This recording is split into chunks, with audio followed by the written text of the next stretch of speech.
Manuel Tulipa é um dos inúmeros casos de jogadores que decidem, no final da carreira, trocar as chuteiras pelo quadro tático. Torriense, Marítimo, Vizela e Trofense são alguns dos emblemas que treinou em Portugal antes de rumar, no início desta temporada, à Arménia, para assinar pelo Ararat, atual líder do campeonato em questão.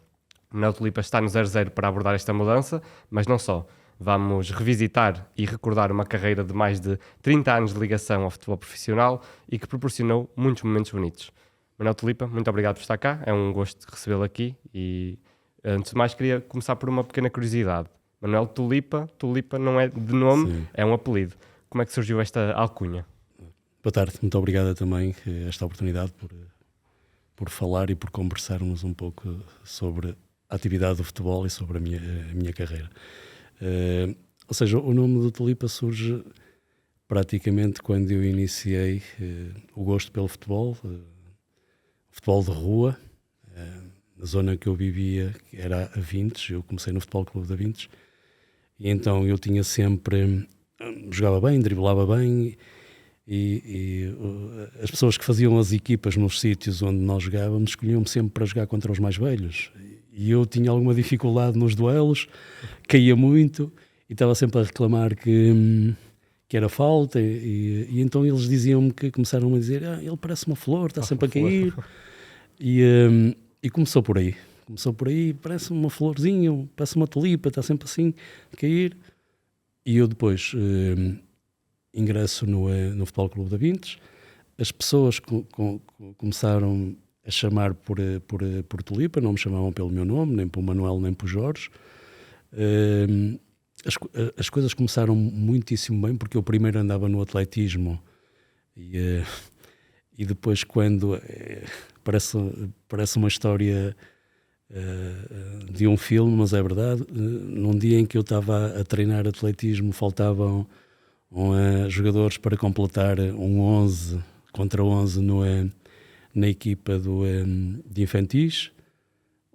O treinador veio-me perguntar se gostaria que entrasse o Sr. Fernando, que é uma pessoa que eu estimo para a vida toda, e eu fui jogar de sapatilhas e as coisas correram muito bem, e o treinador foi falar com os meus pais para eu poder jogar futebol, e eu optei por isso. Mas o nome sai daí. E uma entrada também algo incomum no futebol, assim, quase por coincidência, por acaso. Sim. Eu tinha uma trajetória também um pouco de família, porque um primo meu também corria atletismo. O Futebol Clube da Vintes também tinha alguma importância na secção de atletismo. Eu era muito novo e gostava muito de jogar a bola, porque nos recreios praticamente das escolas era isso que nos fazia ocupar aquele tempo de intervalo. Mas no fundo o Sr. Fernando foi... Eu não passava a bola a ninguém, a verdade é que eu lembro-me disso, e ficava muitas vezes com a bola, queria driblar muito. Eu comecei e era extremo esquerdo, porque eu usava muito mais a perna esquerda, uma coisa que depois quase não fazia, porque depois também consegui trabalhar bem a perna direita e praticamente era ambidestro e conseguia relacionar-me bem com as duas. Mas o Sr. Fernando viu ali em mim características diferenciadas e falou com os meus pais. O meu pai não ficou muito a gosto, porque tinha que me comprar chuteiras e naquela altura era difícil. Pois.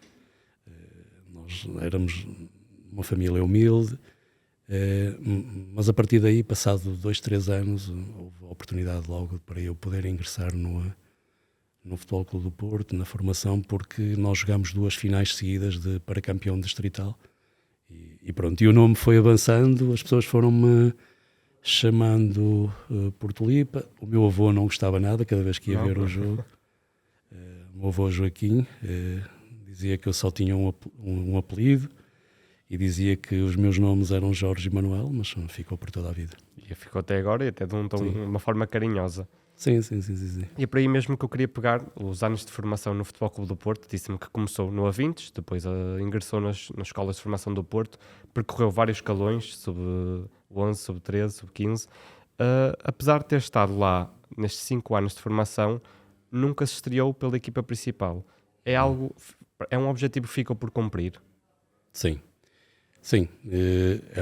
Eu tive como suplente em alguns jogos, mas nunca me estreiei. Isso era Aliás, foi um motivo que me levou possivelmente a não tomar a melhor decisão de carreira quando termino o meu contrato com o Belenenses e aparece a Lei Bosman, e eu tinha ofertas de todo lado e eu inclinei-me sempre para regressar ao Porto, com o sentido de esse era o meu desejo, o meu propósito, mas também um propósito do meu pai. E então eu tomei essa decisão, que possivelmente tinha melhores ofertas, mais possibilidade de ter êxito também de jogarem num clube grande, de dimensão em que pudesse lutar por títulos, mas a verdade é que o tempo que eu passei, desde os 13, 14 anos no Futebol Clube do Porto até sub-19 e depois os sucessivos empréstimos que tive como jogador do Porto, desenvolveu muito. Depois, nós falamos em tempos muito diferenciados. Hoje os jogadores que são do sub-13, sub-14 do Porto, sub-15 têm um acompanhamento diferenciado, não é? Se são de outras regiões, têm também um acompanhamento de transporte, e eu na altura não tinha nada disso. Ou seja, a preocupação sempre dos meus pais foi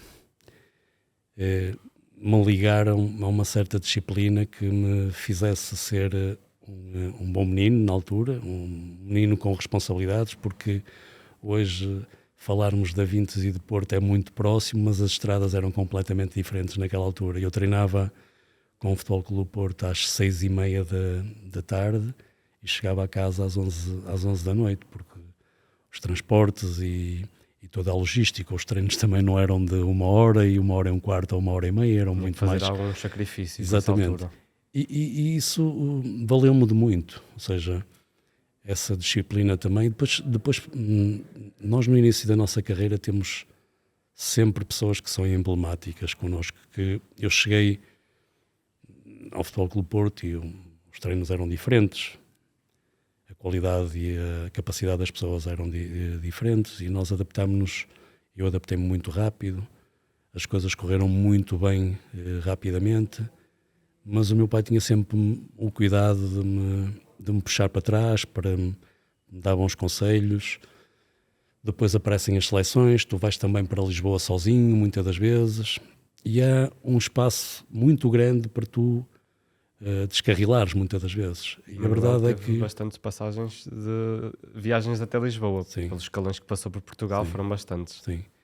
Pois, e é essa oportunidade que se gerou, em que eu abracei, porque era uma oportunidade até para a minha vida, porque no fundo era também a possibilidade de eu rapidamente poder até ajudar a minha família, e foi isso muito que aconteceu. E a verdade é que as coisas correram tão bem rapidamente que o normal era as pessoas pensarem que eu ia fazer uma carreira muito boa e durante muito tempo no Futebol Clube Porto. E não foi. Não foi por minha responsabilidade, porque muitas das vezes nós temos lá o talento, nós temos lá todas as qualidades inerentes àquilo que o jogo pede, mas é preciso sacrifício, é preciso trabalho. E eu nunca fui um jogador de treinar muito, de olhar muito para o treino como uma alavanca para me dar argumentos para eu poder responder depois bem no jogo. E hoje sou precisamente o contrário, sou treinador e exijo muito dos jogadores, exijo que o treino é a única forma que nós temos para nos aproximarmos do jogo, para entendermos o jogo, para estarmos preparados para o jogo. E eu durante muito tempo descurei isso, não só na minha parte final de formação, mas também quando comecei a jogar como profissional. Ou seja, eu tinha tanta facilidade para ver as coisas mais rápido que os outros, que nem sempre andei próximo do meu potencial máximo. Sente algum arrependimento? Não, foi o que foi. Eu tive depois também uma fase muito rápida. O primeiro empréstimo do Futebol Clube Porto é o Rio Ave, Augusto Inácio. com o Augusto Inácio, que era o nosso treinador no Sub-19. as coisas correram-nos muito bem. Nós éramos uma equipa de miúdos, de 18 anos, fomos terceiros classificados na segunda liga, que era extremamente competitiva. Eu tive a oportunidade de conhecer a minha atual esposa num torneio que fizemos na Venezuela. Aos 19 anos tomei uma decisão de a trazer para cá para viver comigo, e hoje é a minha atual companheira, Rina. Portanto, eu tomei muitas decisões que não foram boas para mim enquanto jogador, enquanto profissional, mas também tomei outras muito, muito boas enquanto pessoa.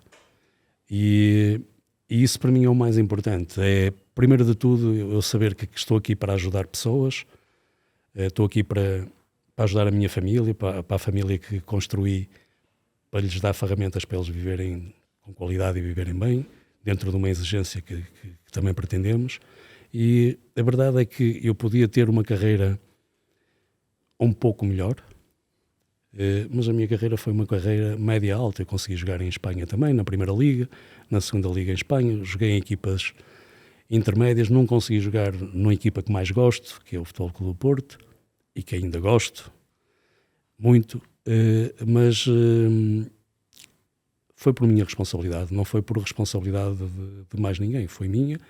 Na altura tinha que ser mais forte, ser mais honesto a nível profissional e ser mais exigente comigo, e não fui. Recuando a essa saída para o Rio Ave por empréstimo, essa decisão foi tomada apenas por si?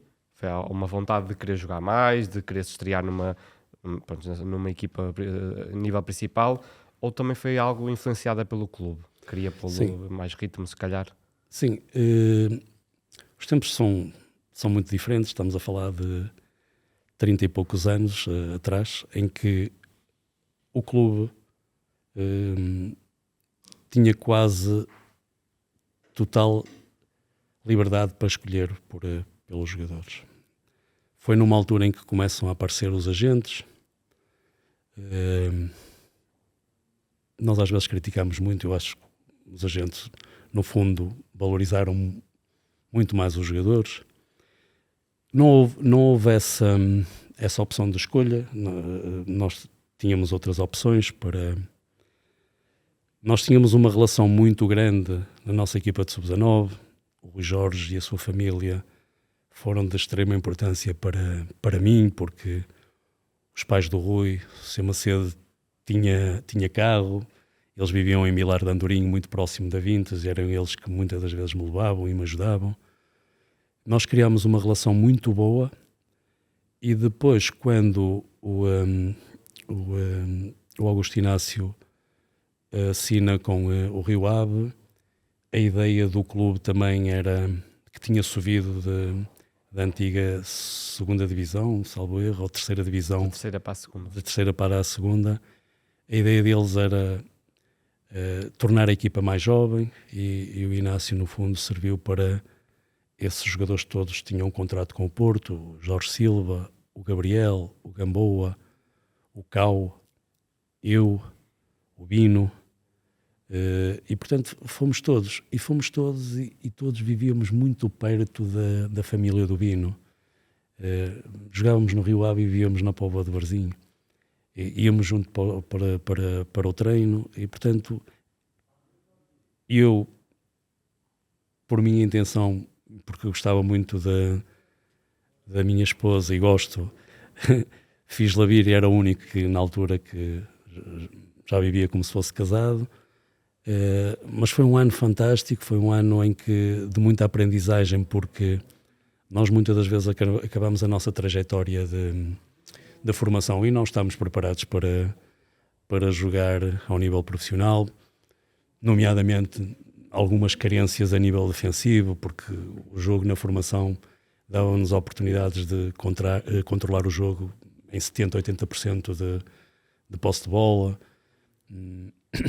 Isso também acontece atualmente, e nós, como o Augusto Inácio nos conhecia bem, acho que nos preparou bem para aquilo que era a dificuldade da segunda liga. E depois, lá está, depois nós começámos a desfazer um pouco essa amizade, mas é uma relação que continua para o resto da tua vida, porque são coisas muito peculiares que começam a ganhar e a terem um efeito muito, muito importante naquilo que tu constróis. E essas pessoas esses meus colegas também foram de uma importância muito grande. Já que mencionamos, apesar de não ter jogado pela equipa principal do Futebol Clube do Porto, já tinha muita experiência, nomeadamente a nível de seleção, porque passa em 1989, ganha o Europeu com o escalão sub-16 e depois fica em terceiro lugar no Mundial, também do mesmo escalão, é o jogo contra o Bahrein e marca 2 golos nesse jogo. Sim. Que recordações guarda? Sim.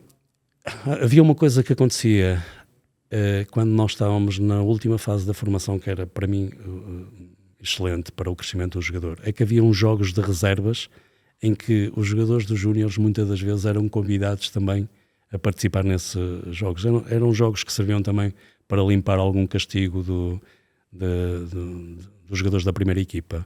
E essa parte de nós jogarmos logo com jogadores muito mais velhos serviu-nos para nós entrarmos no profissionalismo de uma forma diferente. E depois a parte das seleções que começam muito cedo e começam com uma pessoa também que fez toda a diferença para mim enquanto pessoa e para mim enquanto entusiasmo de conhecer o jogo, conhecer do treino, conhecer das relações e depois também muito quando eu terminei a minha carreira de jogador para entrar na carreira de treinador, que foi o professor Carlos Queiroz, o professor Nelo Vingada, o professor Jesualdo também já andava por ali. E eu lembro-me desse torneio, que foi dos primeiros torneios que fizemos, o Campeonato da Europa em Weil. O Weil é o meu próximo adversário no Chipre, é a equipa que vamos fazer o primeiro jogo agora. Nós em Weil entrávamos como possivelmente a surpresa do campeonato, não era expectável que nós conseguíssemos os resultados que conseguimos, ou seja, mas também depois, conhecendo o futebol, era muito normal nós ganharmos, porque nós preparávamos, as pessoas que estavam à frente da seleção, o professor Carlos Queiroz, o professor Nelo Vingada, todo o seu staff, preparava muito bem os jogos, preparava muitíssimo bem as etapas de concentração e de treino. Nós passávamos muito tempo juntos, ou seja, eu lembro-me que o Mundial, mais ou menos, de Lisboa, nós estivemos entre 5 meses, praticamente juntos.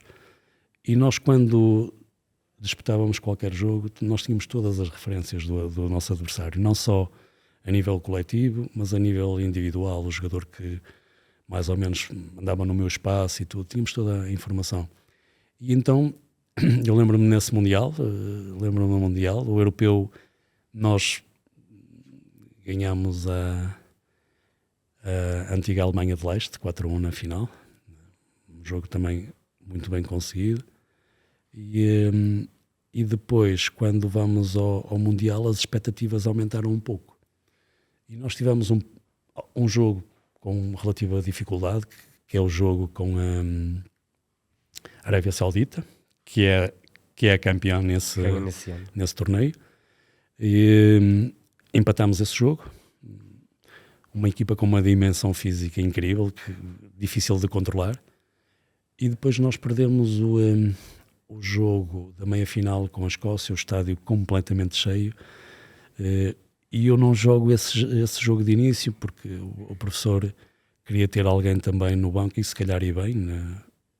Eu não aceitei muito bem, porque fui eu o suplente dos 4 jogadores que o professor tinha mencionado. Mas eu acho que fomos muito melhor nesse torneio. Não conseguimos ganhar. O Bino, que foi o atual campeão de sub-17 e europeu e mundial, fazia parte dessa seleção, também jogou esse jogo. Eu acho que, salvo erro, foi ele que fez um golo que foi anulado.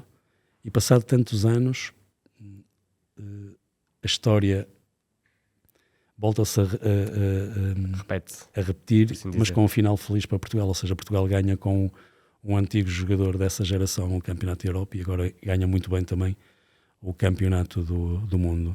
E todas essas experiências que nós fomos vivenciando ainda com com uma idade muito jovem, com 16 anos, 15 anos, 16 anos, quase ali a roçar às vezes os 17, foi-nos dando uma maturidade muito grande. E eu, neste Mundial que Portugal ganhou agora, eu acho que a equipa de Portugal tinha uma maturidade muito grande. Tinha jogadores já que compreendiam muito bem os momentos do jogo, nos momentos em que, por exemplo, o adversário está por cima, não eram uma equipa insegura, ou seja, respeitavam também esse momento de jogo.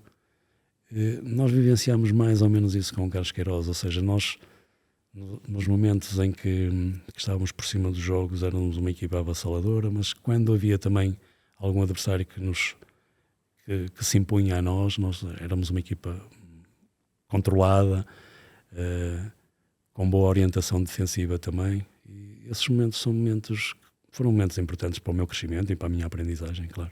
2 anos depois volta a conquistar uma prova, desta vez o Mundial de Sub-20.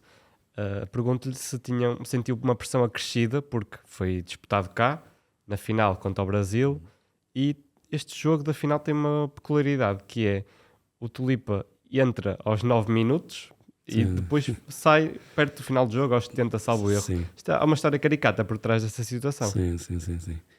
Primeiro, eu sinceramente, eu achava que não ia ser convocado, porque eu tinha um ano menos.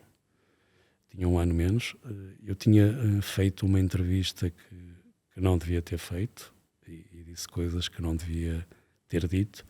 E o professor Carlos Queiroz muito bem castigou-me. Eu tive algum tempo sem ir às seleções, mas eu depois fiz um final de época muito bom no clube.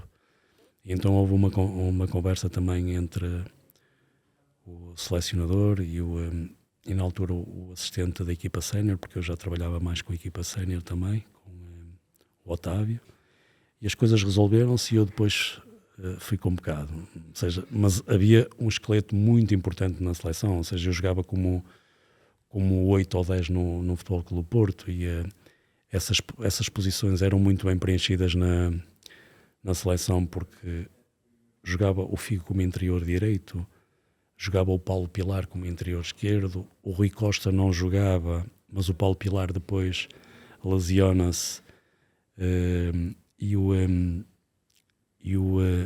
Rui Costa aproveita muito bem essa oportunidade, porque já estava a jogar a um nível profissional no FAF.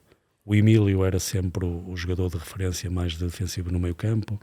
Os jogadores de fora também eram habituais titulares.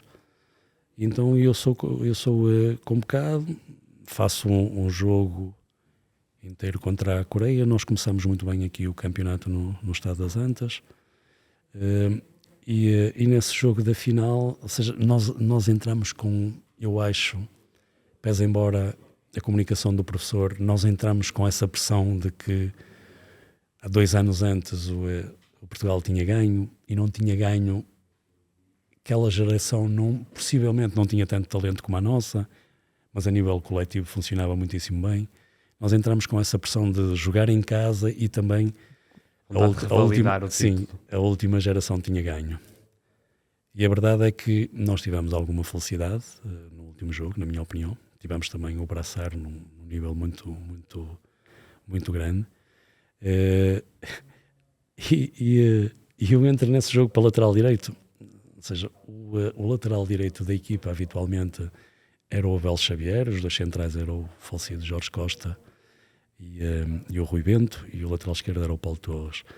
Mas o Abel Xavier foi perdendo espaço com os jogos. O Nelson aproveitou muitíssimo bem nisso. O jogo do Brasil era um jogo muito agressivo e sobre o corredor nosso direito jogava o Roberto Carlos e o Paulo Nunes. Que dupla. E então, numa disputa de bola, numa entrada, o Nelson magoou-se logo aos 5 minutos. E o professor manda-nos aquecer a mim e ao Abel e opta por mim.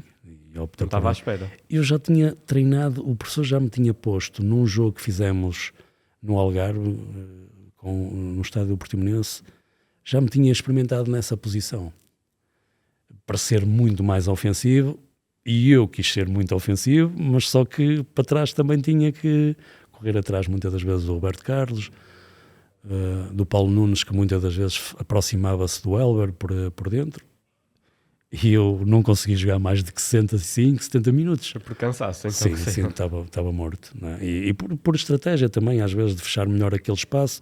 Eu lembro-me depois que a indicação era eu poder avançar e o Pedro ficar, o Peixe ficar um bocadinho mais a suportar alguma estabilidade defensiva da equipa, mas a verdade é que o Roberto Carlos já na altura fazia aquelas arrancadas que depois veio a fazer no Real Madrid e por onde jogou. E era difícil de pará-los, mas foi um momento incrível, com muita gente. Eu lembro-me que acho que o estádio deviam ter 120 mil pessoas, não é? E a oportunidade também da minha família assistir, foi marcante, e foi também um ponto de ajuda para os jogadores que vinham da formação. Eu acho que 89 já confirmou também isso, que era muito difícil jogar na primeira divisão na altura. Os jogadores jovens entrarem rapidamente numa primeira divisão era muito difícil. 89 ajudou, ou seja, o Mundial de Riad, ficamos campeões e começaram-nos a ver de uma outra forma, com algum respeito, e depois, quando 91 também ganhámos, aí foi quase uma obrigatoriedade de, ok, temos potencial, temos que lançar. E já falámos aqui de imensos nomes, Luís Figo, qualidade inegável, se calhar só mencionar aqui outros da ficha de jogo, como João Vieira Pinto, Tony, Gil. Sim. Não há muito a dizer sobre este grupo. Como é que era esta convivência com nomes deste calibre? Sim. Nós tínhamos do Porto, nesse ano, tínhamos o Jorge Costa, o Cau, que também estava, era um dos centrais. Tínhamos a mim também, tínhamos o Luís Miguel, que fazia parte também e tínhamos o Tony, portanto éramos 5, salvo erro. Que convivíamos já no nosso clube e já competíamos também ao nível de trabalharmos com a primeira equipa. Depois o professor Carlos Queiroz pensou sempre muito mais à frente, exigia muito tempo de concentração para nós estarmos juntos, para nós aplicarmos aquilo que era as suas ideias no trabalho diário.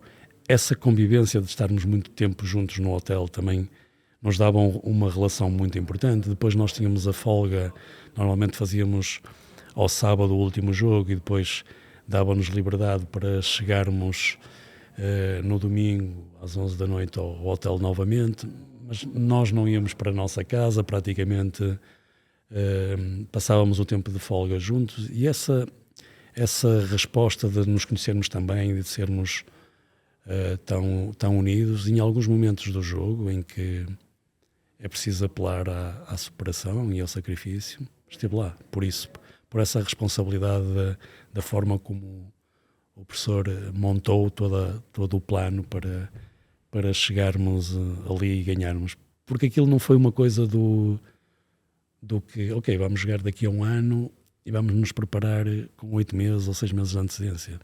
Quando nós chegámos aos sub-15, sub-16, ele dizia-nos, explicou-nos, nós daqui a 4 anos vamos fazer isto e vamos ganhar. Foi uma preparação já com bastante antecedência. Sim. Isso também acho que foi um fator-chave para depois também conseguirem esta vitória. E no fundo era a confiança dele, a confiança naquilo que ele preparava, nas suas ideias, e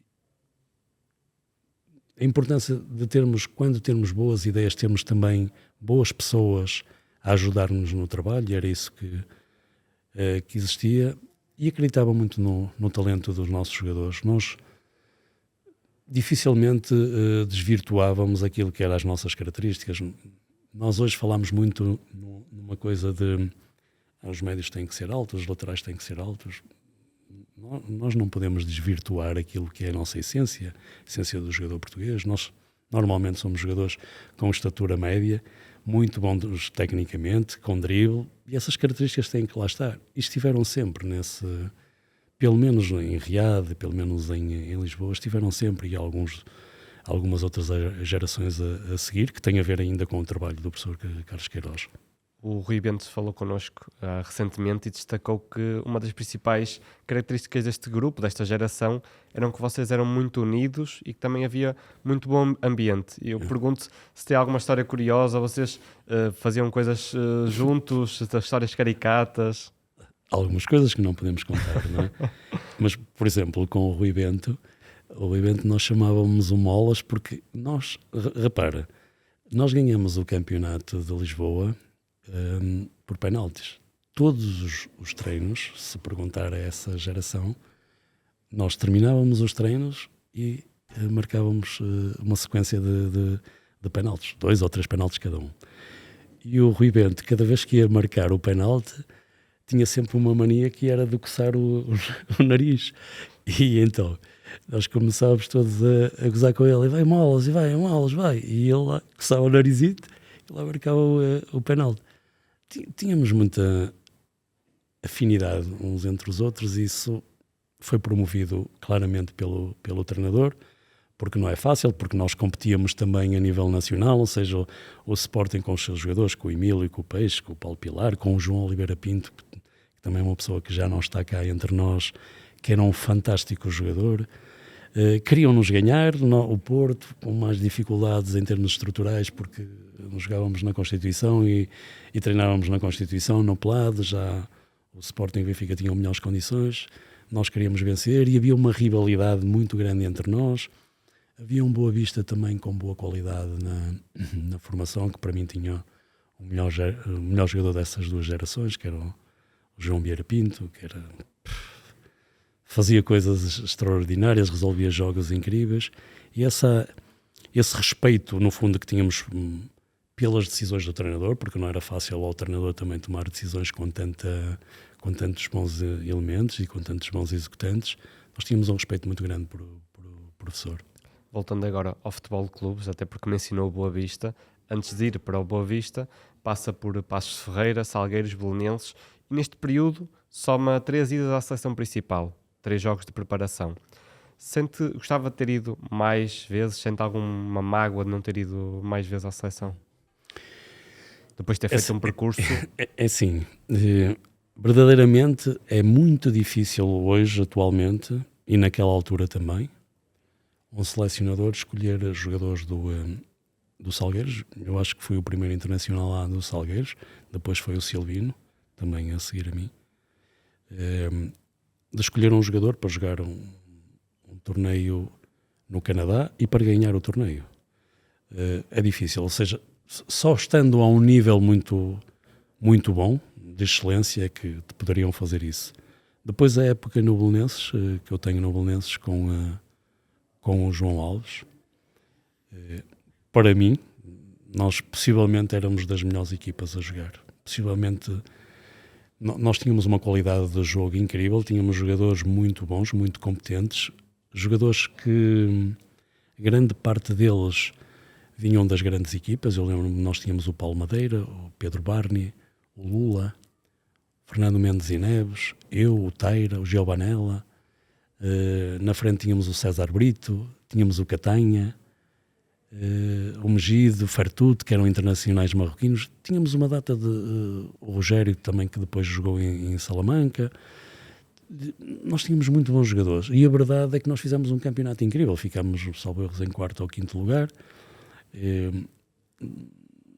Depois houve ali um fator que foi determinante para possivelmente não ficarmos mais acima, que tem a ver que esses jogadores que eram bons e que vinham de grandes equipas também ganhavam bem, também tinham bons salários e aquilo descarrilou ali um bocadinho em alguns momentos, porque nós ganhávamos muitas vezes, tínhamos prémios bons também, mas tivemos uma pessoa excelente à frente do clube, Zé António Matias, também um presidente muito bom, e um trabalho incrível do João Alves, na minha opinião. Nós fizemos, e aí sim, aí eu senti que fui algumas vezes convocado, e outras fiquei no banco, como um jogo no Parque dos Príncipes contra a França, que não entrei, que foi, salvo erro, a estreia do Dani, do Nuno Gomes, que eu estava num nível muitíssimo bom, e aí sim deveriam ter aproveitado um bocadinho mais, porque eu joguei sempre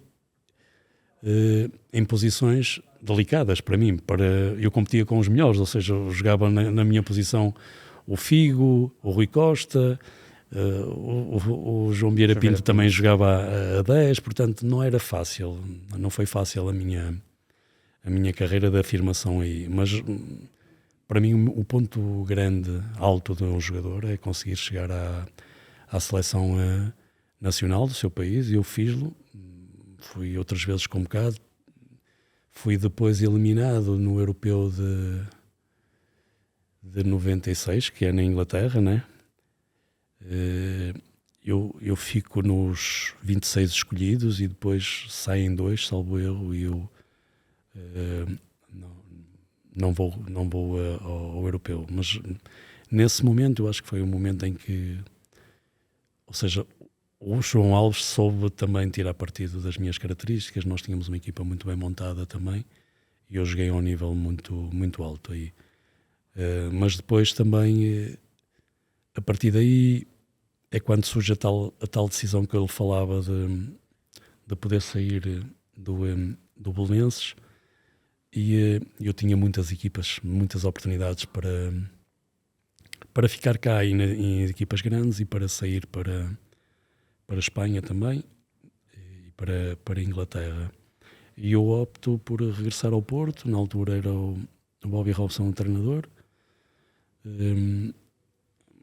Bobby Robson, tínhamos o Rui Barros, e eles falavam sempre que o Rui Barros já estava a entrar ali no limite da idade, e não, ele era sempre o melhor em todos os testes, e ainda agora é, né, nos jogos que faz. O Bobby Robson convida-me para ir para o Porto, fala comigo e isso, e pronto, eu aceito por aquilo que ele tinha dito, não só pela minha afinidade com o clube, pelo gosto também, mas um pouco também para satisfazer aquilo que o meu pai gostaria que acontecesse.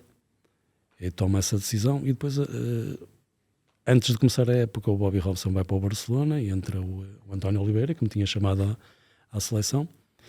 E após o final da pré-temporada, eu saio do Porto, continuo lá ainda há algum tempo e depois vou para o Boa Vista. E é precisamente aí que eu ia pegar. 95-96, vai para o Boa Vista e acaba por conquistar o primeiro troféu da sua carreira, que é a Taça de Portugal, contra o Benfica. 3-2.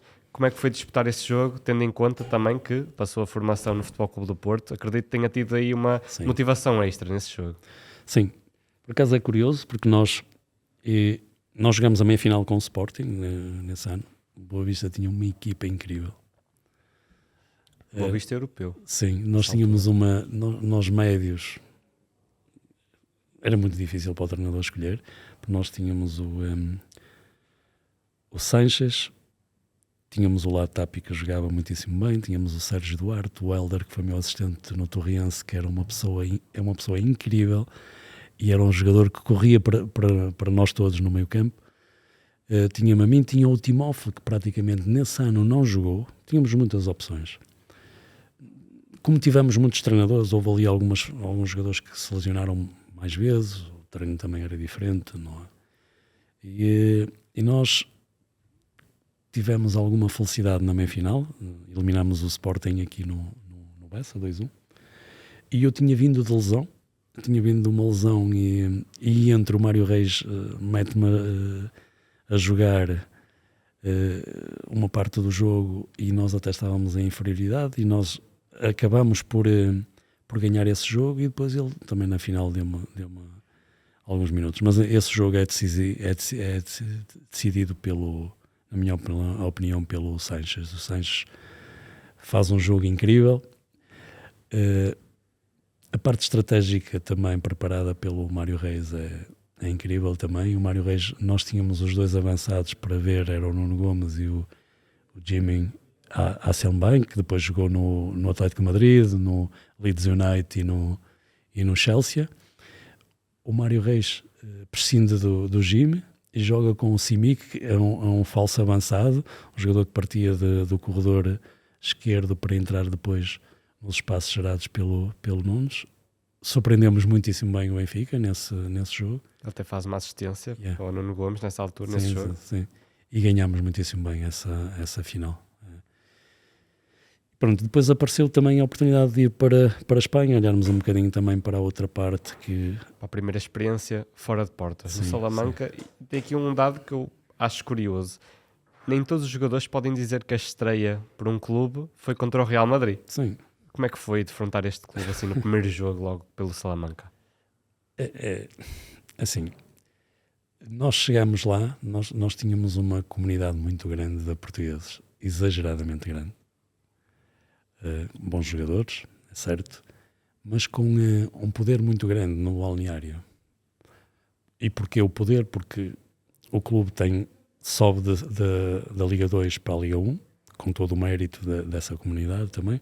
Jogadores que foram trazidos naquela altura para o clube pelo João Alves. E nós entramos também na primeira divisão com vontade de fazer bem. E as coisas não correm tão bem. Ou seja, nesse espaço de recrutamento aqui em Portugal é quando aparece o Pauleta. O Pauleta na Liga 2 é o melhor marcador da Liga 2 e as coisas não nos começam a correr muitíssimo bem. Há ali uma perda de confiança também do treinador para com a equipa e eu faço esse jogo contra o Real Madrid, um jogo em que o jogo é 2-0, mas na minha opinião possivelmente nós podíamos ganhar esse jogo. Nós temos muitas oportunidades, salvo erro, o Pauleta também falha um penalti nesse jogo, mas nós jogávamos contra os melhores. Nós jogávamos contra jogadores que de um momento para o outro resolviam o jogo. O Mijatovic e o Suker eram os avançados do Real Madrid. Defronta novamente uma pessoa que esteve ligada a uma final consigo, que é o Roberto Carlos, também estava lá. Sim. Guti, Morientes, Hierro, Raul. Como é que é defrontar estes galácticos, digamos?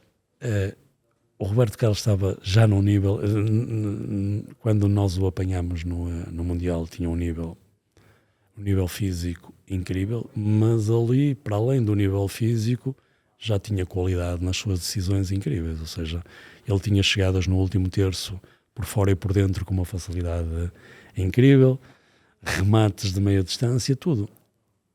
E aí tu começas a perceber que aquilo que eu lhe disse, que eu descurei durante muito tempo, que fazia falta. Fazia falta não era naquele momento, era atrás. E, porque eu jogava muitíssimo bem, muitíssimo bem e as coisas corriam bem porque eu descobria bem os espaços entre linhas e rodava logo para a frente e não sei o quê. Esse jogo é um jogo marcante para o jogo com o Helmântico cheio, em que tu te sentes verdadeiramente a jogar num nível top, né? Eu lembro-me de todos os jogadores, de todos os jogos que joguei, não me lembro de nenhum jogador mau. A verdade é que nós jogávamos contra um Atlético Bilbao que tinha uma equipa também incrível. Nós jogávamos contra o Real Valladolid, uma equipa de excelência. E nós também tínhamos, porque o Pauleta tinha um nível, nunca jogou aqui em Portugal, mas tinha um nível muito elevado. Ele do nada fazia uma oportunidade e de uma oportunidade fazia um gol. Nós tínhamos o Teira, o Rogério, tínhamos muitos bons jogadores. Bodan Steley era o guarda-redes também, dava-nos muita confiança atrás.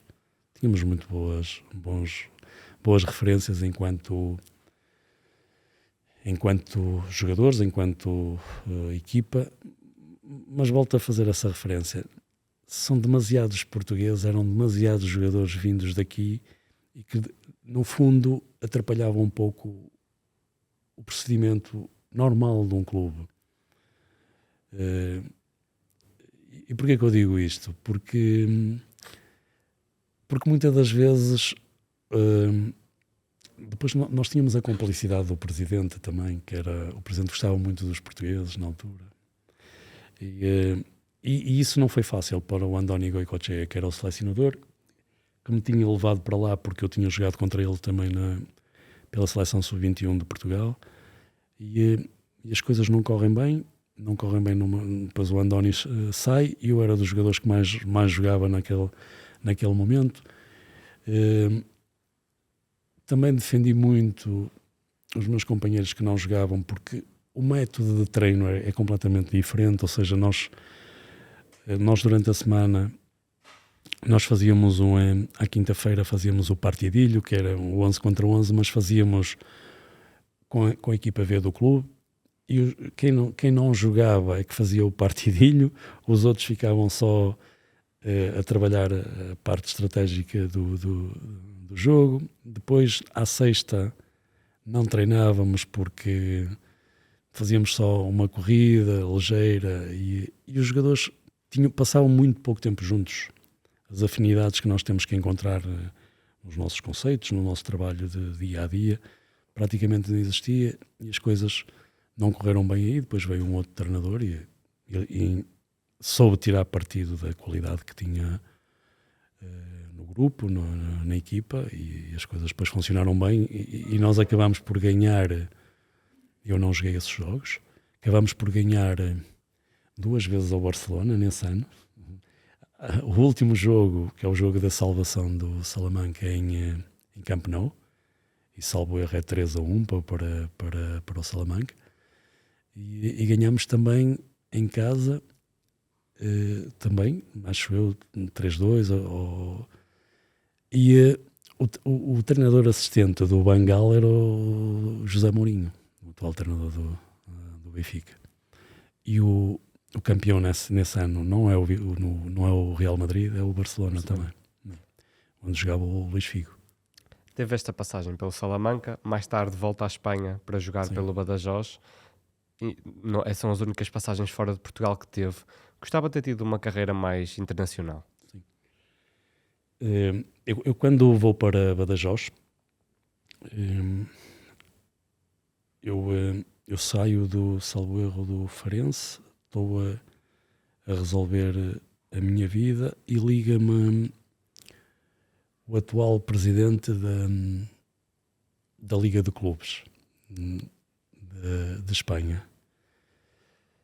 Liga-me, ele na altura trabalhava com o Badajoz, era o máximo responsável do Badajoz, e conhecia-me de Salamanca. Ele também era advogado e trabalhava com um agente que me convidou para ir para Salamanca. Liga-me e diz: olha, eu trabalho aqui neste projeto, eu sou responsável pelo Clube Desportivo Badajoz, eu não sou o dono é o Marcelo Tinelli, um argentino, eu sou o responsável pela toda a organização do clube. Eu queria que tu viesse-nos ajudar com a tua experiência e não sei o que mais. Eu disse: está bem, okay. Falámos em valores, eu aceitei os valores.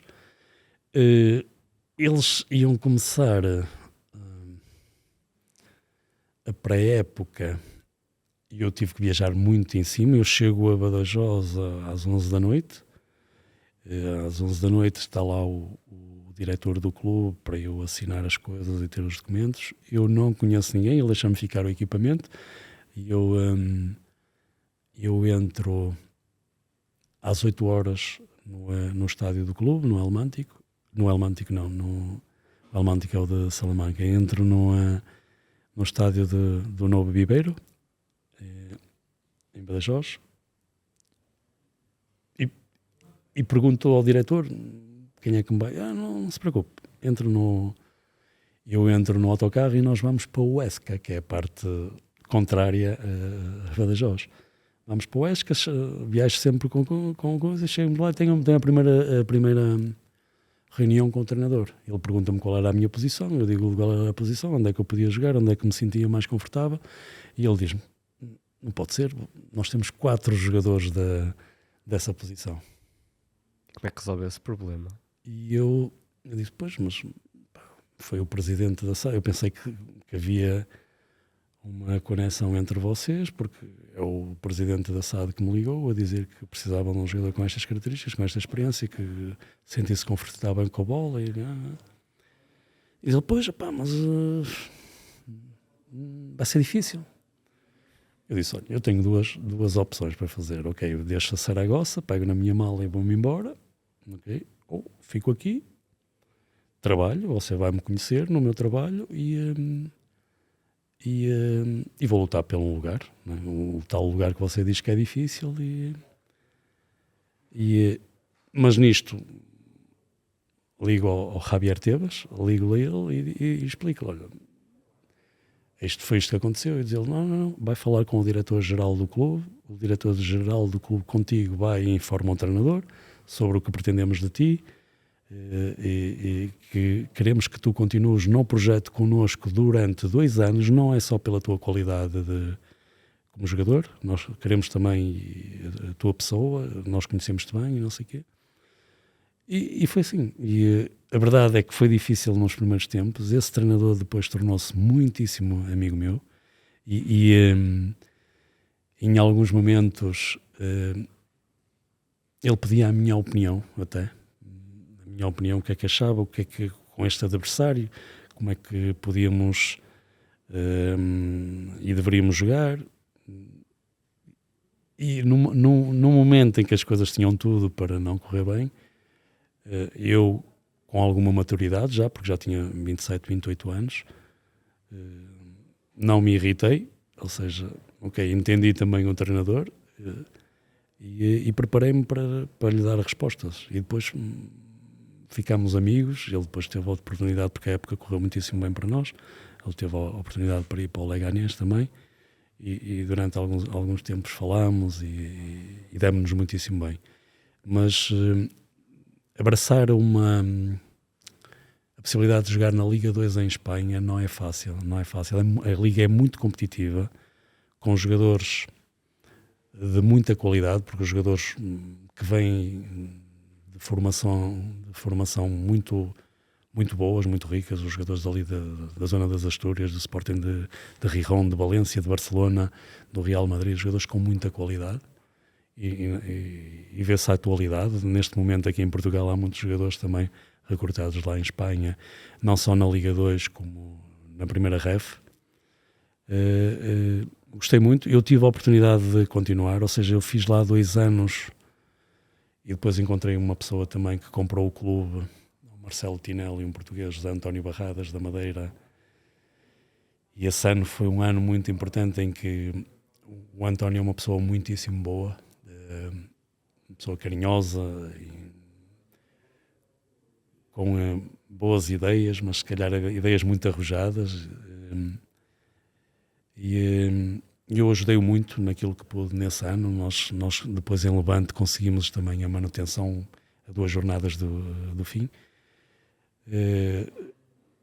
Depois há a transição, ou seja, a transição de o Javier Tebas, numa reunião que temos, eu, ele e o António Barradas, explica-lhe a importância de eu continuar no projeto, como jogador, mas também como conselheiro quase dele. E o António Barradas tenta baixar-me o salário na altura, e o Javier Tebas disse: nós às vezes temos que gastar dinheiro com pessoas que nos dão coisas diferentes, que nos dão também liderança, que nos dão saber, e que nos momentos mais difíceis do clube eles estão lá e conseguem nos dar resultados. O António disse que não tinha como pagar e ficámos muito amigos. Ainda hoje sou amigo dele, do António Barradas, gosto muito dele, e eu acabo por não ficar no clube, e tenho uma proposta do Levante para ir, e do Villarreal também, que estava na Liga 2 na altura, mas decido regressar a Portugal para estar mais perto. Eu sou muito portuense, gosto muito de estar perto da minha família, do sítio onde vivi, onde nasci. E eu acho que tudo isso durante a minha carreira, quer de jogador e de treinador, porque esta oportunidade que me surgiu de ir trabalhar no Ararat, Arménia, já me tinha surgido no ano anterior, noutra equipa, e eu não aceitei. Recusei. E portanto, isso fez-me crescer, fez-me ver outras coisas também, e hoje eu acredito que tomei, durante muito tempo na minha carreira, tomei decisões importantes que são confortáveis não só para mim, mas também para a minha família.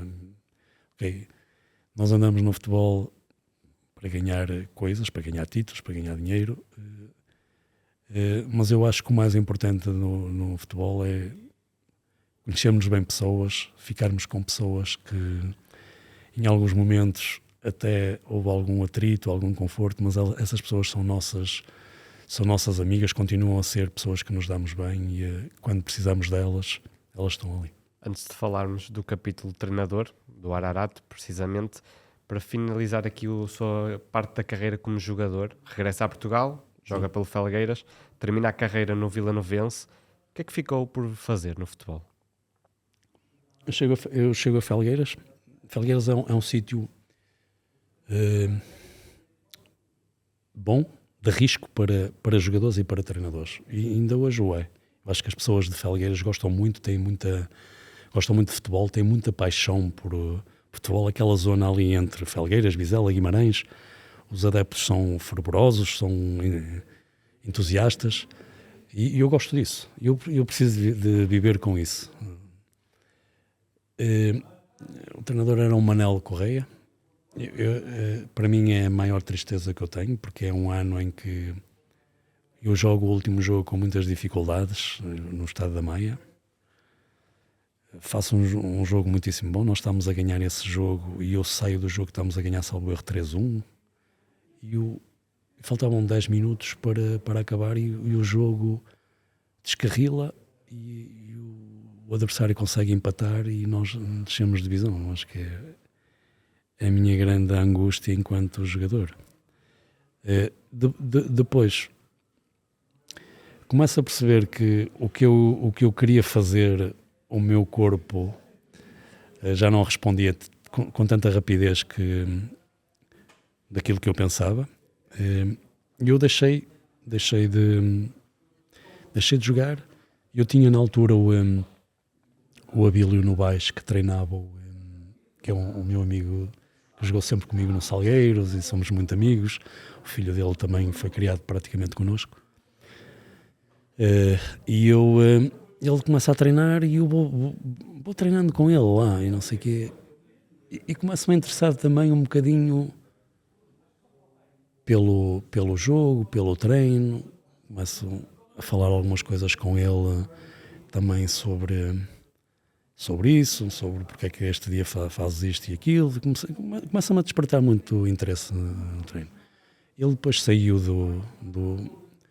do Leixões, salvo erro, entra o João Alves e depois eles até queriam que eu ficasse lá. Eu disse, não, eu não vou fazer isso, eu não estou agora com cabeça para jogar, está-me a despertar o interesse por ficar ligado ao futebol noutras coisas. Nisto, eu quando saio de Felgueiras inscrevo-me num curso de cozinha, de chefe de cozinha e pronto, e passou-se. E o Fernando Matos, que é uma pessoa que eu gosto também, que eu vejo competências nele, está a treinar o Vilanovense e pede-me também, as nossas esposas trabalhavam juntas, eram conhecidas, e ele pede-me ajuda para ir lá treinar e não sei o que mais. E eu começo ali a ganhar alguma forma, né? E ele pede-me para eu ajudar, para tentar lá ficar e não sei o que mais. Mas a verdade é que não trataram bem o Fernando, porque o clube precisava de ter respeito pelos jogadores e pelo profissionalismo dos jogadores e isso não acontecia. E pronto. E praticamente por aí depois o Fernando sai e eu perdi interesse porque eu queria ajudar a ele. E pronto, e esse ano depois desligo-me do futebol. É o ano em que eu me inscrevo na possibilidade de ir para uma outra atividade ou pensar em fazer outra coisa. Quando chega a casa a aceitação para entrar no curso, chega também uma oportunidade para eu trabalhar na Obarense com o Manel Correia, que tinha sido o meu treinador no Felgueiras. E as pessoas convidam-me a ter uma reunião lá, eu vou lá ter a reunião com o treinador e E o que queriam de mim era que eu fizesse a análise dos adversários, que é uma coisa que a mim que eu achei piada e que me interessava, e que treinasse os guarda-redes. E eu não percebia nada de treino de guarda-redes, nem me lembrava de todos os clubes onde eu passei, o que é que faziam os treinadores de guarda-redes. Foi um desafio na sua carreira também. Foi. Eles começam-me a dizer, opá, aquilo é muito fácil, é só dar-lhes ali umas bolas e chutar umas bolas à baliza. Eu disse, não, eu não vou fazer nada disso sem, pelo menos, ter o mínimo de informação. Nessa equipa estava o Rui Correia, que tinha sido internacional português também, e eu preparo-me a análise. Eu sabia o que é que tinha que fazer, que momentos é que eu tinha que descobrir do adversário, o que é que eu tinha que preparar. E eu ligo ao Silvino, que tinha jogado comigo no Salgueiros, na altura era assistente do Mourinho. Falo, disse, opá, convidaram-me para isto, mas eu não percebo nada, como é que eu ponho os dedos, como é que eu ponho as mãos, como é que eu deixo para bloquear uma bola no só. E ele dá-me um dossiê, uma coisa incrível. E eu comecei-me a entusiasmar, não é? Foi aí que surgiu esse bichinho. Sim. Sim, porque na análise, quando tu trabalhas sobre a análise, tu vês muitas coisas porque tu estás num ponto mais alto, não é? Consegues ver onde abrem os espaços, onde podemos encontrar jogadores livres, mas quando estás no campo ou quando estás mais baixo como treinador, esses espaços abrem muito mais rápido e fecham mais rápido do que aquilo que se vê lá em cima. Depois nessa altura, o clube tinha também algumas dificuldades, como era inerente também aos clubes naquela altura. O Obrense descarrila ali, tem dificuldades de... Eu fazia um dossiê praticamente de 10 páginas para os jogadores e distribuía aquilo, começa a ter custos grandes e acabam por me dizer para não fazer mais aquilo, e eu foco-me um bocadinho mais em acompanhar depois o trabalho dos guarda-redes e também o trabalho da equipa técnica. E depois as coisas não estavam a correr bem a nível de resultados. O Manel Correia vai embora, fala comigo, os jogadores vêm falar comigo para eu ficar. Eu fiquei até o final da época ali, e ali, como nós fizemos tão boas coisas com tão poucos recursos, quando os jogadores te ouvem muito e querem aprender, é porque tu tens algo a dar. Okay? E aí despertou-me um bocadinho, e depois surgiu a possibilidade de ir para o Ribeirão. Eu possivelmente no Ribeirão tive a pessoa que mais me quis ajudar, o presidente do Ribeirão, o Adriano Pereira, pessoa incrível, que me ajudou muito, ou seja, que me deu tudo o que eu pedia e eu tinha no Ribeirão. O Adriano dava. Até porque não tardou muito, vai para o Ribeirão, assina pelo Estoril, depois na temporada a seguir, chega logo à primeira divisão com o Trofense. Nós estávamos a preparar o segundo ano no Ribeirão com o Adriano, e ligou uma pessoa do Estoril que queriam ter uma reunião comigo na minha alhada, que viram a nossa equipa jogar e que a nossa equipa jogava muito bem e que tínhamos qualidade e que o Estoril ia baixar o seu orçamento e precisava de um treinador não tão conhecido e que não ganhasse tanto dinheiro, mas que acreditasse muito e conhecesse muito bem a Liga 2 e o Campeonato Nacional de Séniores, que não se chamava assim na altura. Nós reunimos, o presidente pergunta-me o que é que eu podia dar ao clube. Eu disse, olha, o que eu posso dar é interesse pelo jogo, é uma liderança clara e honesta, transparente, entusiasmo. Trabalho não vou dizer que lhe posso dar, porque isso é uma obrigatoriedade do treinador. Eles entrevistaram mais outras pessoas, aquilo não surge, eu continuo a preparar a época no Ribeirão e então, já mais perto do aproximar de começar os campeonatos, o presidente liga-me outra vez e diz, olha, quero que você venha aqui a Lisboa, nós de todos os jogadores, de todos os treinadores que que nós entrevistamos, nós gostamos do seu perfil, vamos cá, e eu comecei a minha história no Estoril. E gostei muito. O Estoril é um clube muito bom para se treinar, com boas pessoas, com um local para viver incrível, que te dá muito conforto, muita segurança, e que nos últimos anos, na minha opinião, cresceu muito. Eu apanhei uma pessoa também no Estoril que ainda hoje é meu amigo e que gosto muito dele e adoro o sucesso que ele está a ter, que é o Marco Silva, que me ajuda muito também nesse ano, porque nós às vezes, nós treinadores, temos que olhar muito quando chegamos aos sítios, quem são os jogadores, quem são os dirigentes, quem é que te realmente suporta também, e muitas das vezes o grande suporte dos treinadores são efetivamente os jogadores. O Marco Silva já estava num final de carreira, mas é uma pessoa extremamente importante, conhecia muitíssimo bem o clube.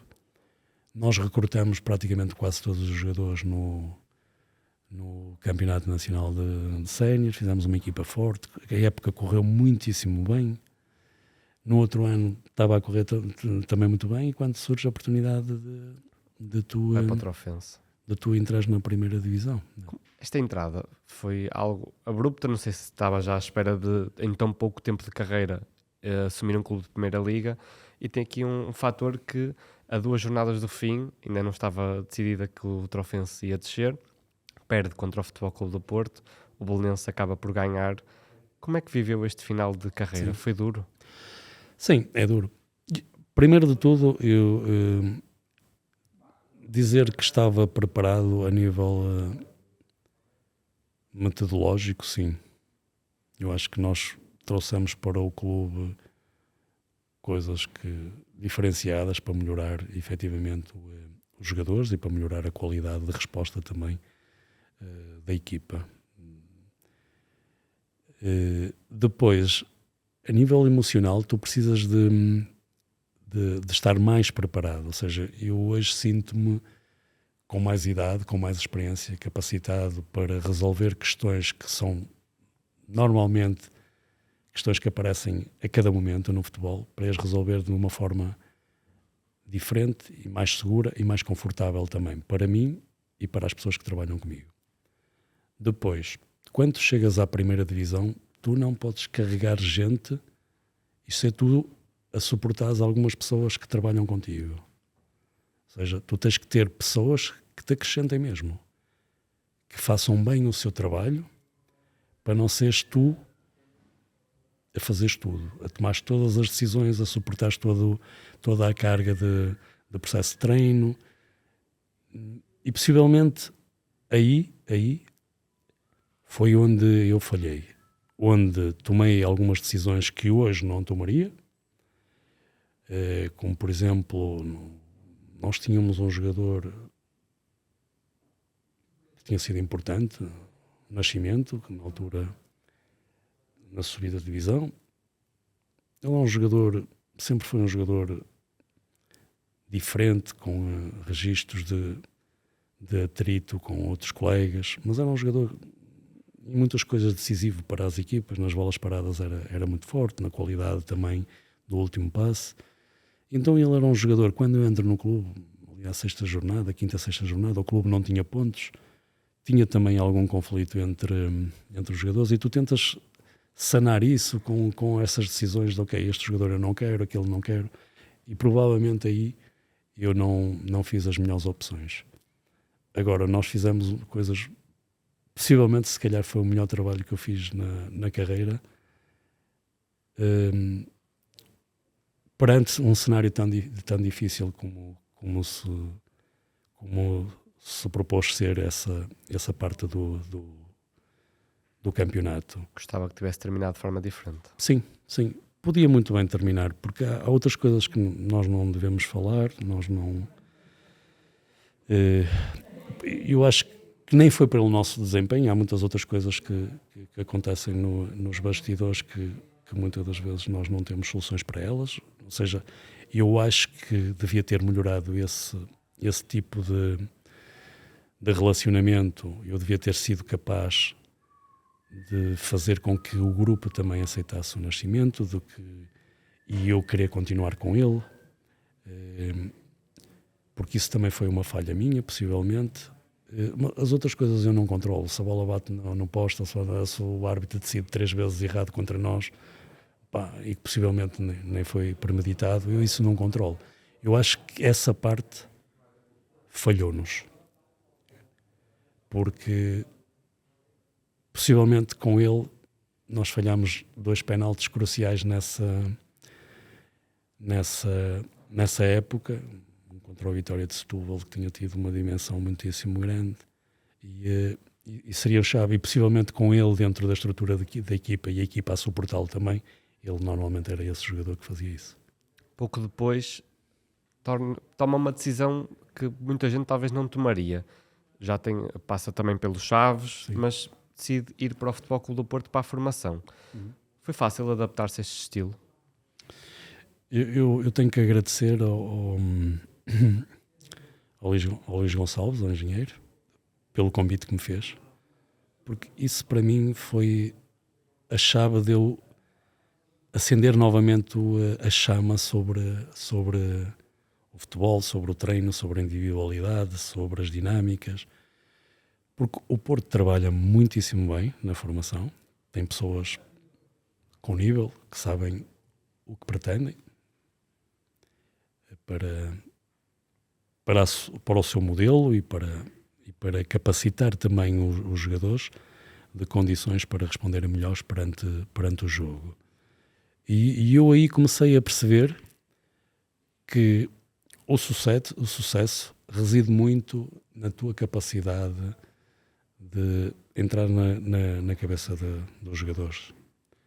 E quando tu tens tempo para olhar para o jogador, para a individualidade, e tens tempo para olhar para o que tu pretendes da equipa, neste caso também numa formação que é feita a ganhar, o Porto não quer que os jogadores percam e que os jogadores não evoluem e que os treinadores percam.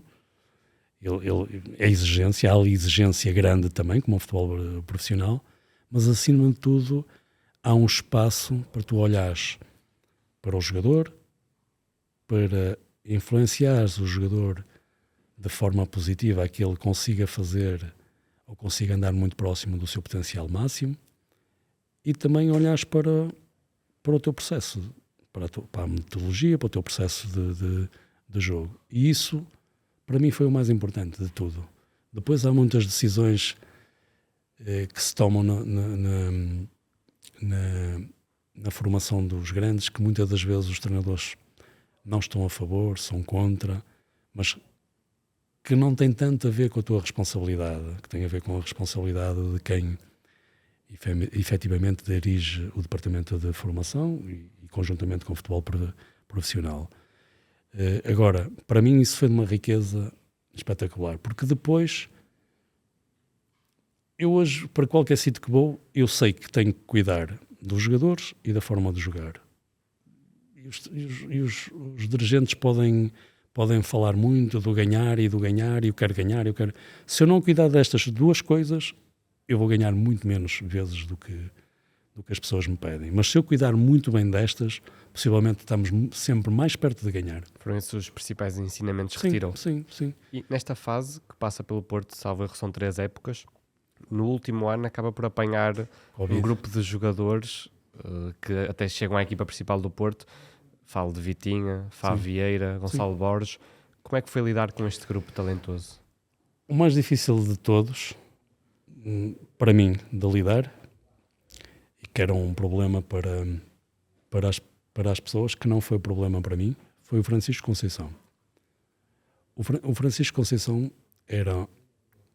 tinha vindo do Sporting, jogou o primeiro ano de sub-17 na equipa satélite do Porto, do Padroense. As coisas não correram bem.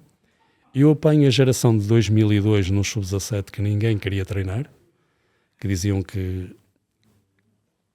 os jogadores não tinham qualidade, que tinham algumas dificuldades, que ia ser difícil entrarmos na parte final do campeonato, na parte decisiva para seres campeão. E a verdade é que foi tudo ao contrário, ou seja, nós quando começámos a preparar a época temos também reuniões com a parte dos psicólogos, a parte... E toda a gente me dizia, você vai apanhar o Francisco, ele é conflituoso, e depois o pai é o treinador. Eu disse, não, mas é conflituoso como? Nos jogos, em jogos competitivos, ele quando não ganha, eu disse, mas isso é muito bom, ele quer ganhar, não gosta quando perde, isso é bom. É refilão, eu disse, também eu fui, né? Isso é uma característica também muito inata dessas pessoas que gostam muito de ganhar e que não se sentem confortáveis quando perdem. Depois falava, vai chegar sempre atrasado. E a verdade é que não tive nenhum problema, porque no primeiro dia que o fez, eu disse, é isto que vai acontecer. À segunda infração acontece isto, à terceira não acontece mais nada porque não estamos aqui, já não vamos estar cá, ok? Tu não vais estar cá. E a verdade é que ele fez um ano incrível, e ele é um miúdo. Ou seja, as pessoas muito rapidamente queriam que eu fizesse determinadas coisas que eu achava que não eram necessárias no imediato, que tem a ver com a maturidade e com o crescimento. Se tu és muito bom a driblar e a ver baliza e a rasgar a última linha defensiva do adversário, eu não te vou pôr sempre a correr para trás e a fechar espaço interior. Ou seja, isso vai ter um tempo em que tu, por ti e pelo crescimento que tu tens e pelo passares a jogar um ano mais acima e a dificuldade de jogares com os jogadores de diferentes idades, te vai obrigar no primeiro drible ou no segundo drible tu passares, tocares a bola e recebes à frente. Ou seja, não criei uma frustração grande de fazer e de ter obrigações e tarefas diferenciadas àquilo que são as características dele. Ele cresceu, fez um ano incrível. Essa geração foi para mim a geração que possivelmente me deu mais prazer em trabalhar, porque esses jogadores como o Danilo, como o Bernardo Folha, o Rodrigo Pinheiro, foram jogadores que foram crescendo naturalmente, foram evoluindo e hoje até estão num patamar elevado. Depois, esses jogadores que me falou, é muito mais fácil lidar com eles. Eu apanhei o Vitinha mais até nos jogos da Youth League, porque o Vitinha estava num nível um bocadinho mais acima.